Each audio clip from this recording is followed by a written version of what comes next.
बिस्मिल्लाहिर्रहमानिर्रहीम the blank page official में आपको खुश आमदीद कहते हैं। अगर आप नए हैं इस चैनल पर तो सब्सक्राइब ज़रूर करिएगा और बेल आइकन को प्रेस करना ना भूलिएगा। दुनिया के अंदर बहुत सारे ऐसे फाइनेंशियल इकोनॉमिक ब्लॉक्स बने हुए हैं जो कि कोल्ड वार के दिनों में और उससे भी पहले वर्ल्ड वार 2 के बाद जो है वो वजूद में आए थे, जब एक नया ग्लोबल ऑर्डर दुनिया के अंदर तश्कील पा रहा था।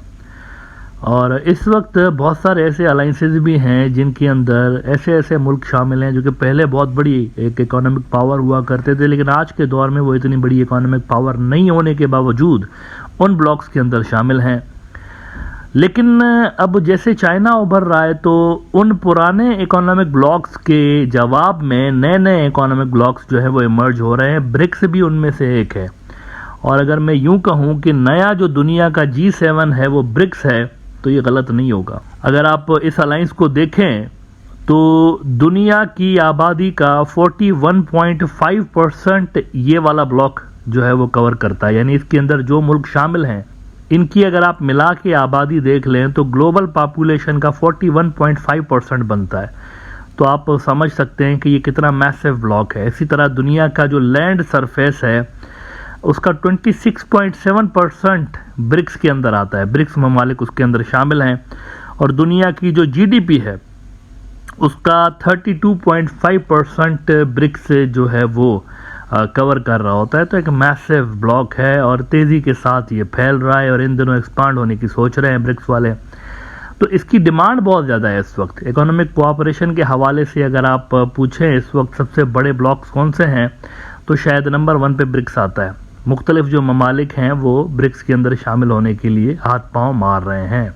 अब ब्रॉडर व्यू के अंदर एक मेरे प्रोग्राम का पैटर्न है कि मैं बहुत सारे इवेंट्स को पहले से प्रेडिक्ट करने की कोशिश करता हूँ, ऑन गोइंग जो जियोपॉलिटिकल रियलिटीज़ हैं उनको कंसीडर करते हुए। तो मई के अंदर ऐसी ही एक प्रेडिक्शन मैंने की थी ब्रिक्स और बांग्लादेश के बारे में। ब्रॉडर व्यू के एपिसोड नंबर 1824 में बात करते हुए मैंने कहा था कि Bangladesh bring many positives for BRICS alliance, और इसके अंदर मैंने कहा था कि Bangladesh might join BRICS alliance in near future. अब इस हवाले से ये मैंने मई के अंदर बात की थी, लेकिन इस वक्त अगर हम जून में बैठे हुए हैं तो जून के अंदर एक बहुत बड़ी खबर ये आ रही है कि बांग्लादेश अब ऑफिशियली 1-2 महीने के अंदर अंदर ब्रिक्स का हिस्सा बनने जा रहा है, which is a significant development. सिर्फ बांग्लादेश के हवाले से नहीं, पूरे रीजन के हवाले से ये एक बहुत बड़ी डेवलपमेंट है, क्योंकि ब्रिक्स सिर्फ इकोनॉमिक ब्लॉक नहीं है, जियोपॉलिटिकल इम्प्लीकेशंस भी ब्रिक्स की हैं। बहरहाल DW में खबर लगी है कि is Bangladesh edging closer to China and Russia, PM Sheikh Hasina has downplayed Washington's importance and suggested making friends on other continents. Her comments may not help ease Western pressure over rights violations and Bangladesh poor democracy record. अब इस report के अंदर जो बहुत ही important गौर तलब बात है वो ये लिख रहे हैं, कहते हैं कि Bangladesh could benefit from joining BRICS. Bangladesh plans to join BRICS in August. Foreign Minister A.K. Abdul Momen confirmed the decision during a press briefing in Geneva Wednesday after a meeting between Prime Minister Sheikh Hasina and South African President Ramaphosa. इसी खबर को the business standard ने भी report किया है कि Bangladesh joining BRICS, what now. और आगे वो कहते हैं कि as the BRICS looks to expand and Bangladesh hopes to join it in August, analysts have started winning the gains from being part of the bloc that aims to create new global order to counter the dominance of US and its currency dollar. अब ये मैंने कहा ना, इसका एक geopolitical angle भी है BRICS alliance का। ये सिर्फ इकोनॉमिक ब्लॉक नहीं, इससे बहुत बड़ी चीज़ है, आगे की चीज़ है। और अगर डॉलर की डोमिनेंस दुनिया के ऊपर से ख़त्म करनी है तो उसमें सबसे बड़ा रोल ये अलायंस प्ले कर सकता है, ब्रिक्स अलायंस। मुमकिन है कि ब्रिक्स वाले कोई कॉमन करेंसी भी लेकर आ जाएं आगे चल के किसी मौके पे, ये भी मुमकिन है।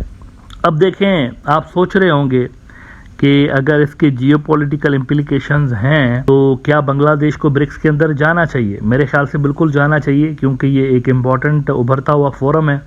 इसका हिस्सा बनने के यकीनी तौर पर शॉर्ट टर्म फ़ायदे तो नहीं होंगे फौरी तौर पर, लेकिन लॉन्ग रन में और मीडियम रन में बांग्लादेश को फ़ायदे होंगे। लेकिन इसके साथ साथ एक बड़ी रिस्क अटैच्ड है। آپ جانتے ہیں کہ شیخ حسینہ کی امریکہ کے ساتھ اور باقی کی جو کئی ویسٹرن فورسز ہیں ان کے ساتھ ان دنوں نہیں بن رہی، کیونکہ ویسٹ والے ان کے اوپر دباؤ ڈال رہے ہیں کہ آپ نے free and fair elections conduct کروانے ہیں، اور شیخ حسینہ صاحبہ جو ہیں وہ چاہتی ہیں کہ نہیں، جس طریقے سے الیکشنز ہوتے ہیں ویسے ہی الیکشن ہو۔